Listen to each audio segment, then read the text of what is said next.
Ignore মাই voice. আমার ঠান্ডা লেগেছে, তো গলা বসে গিয়েছে। তো একটা কথা শেয়ার করি, বাংলাদেশের সবগুলা শ্বশুরবাড়িতে কি হয়, যখন ছেলের বউ কাজ করে তখন নিজের মনে করে কাজ করবা, মানে নিজের মনে করে সব কিছু পরিষ্কার করবা, গুছায় রাখবা, তখন কোনো প্রবলেম হয় না। তখন সব নিজের মনে করে করবা।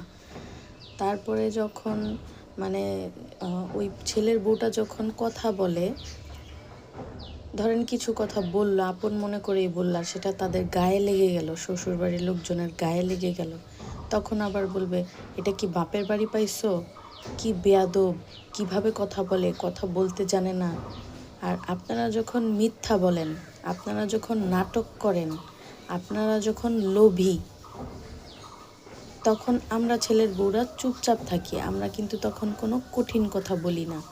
অথচ নিজেদের স্বার্থের বেলায় ঠিকই নিজেরা মিথ্যা বলেন, নাটক করেন, লোভ করেন। মানে কি বলবো আর মানুষ সবাই খালি শাশুড়িকে নিয়ে ভিডিও বানায়।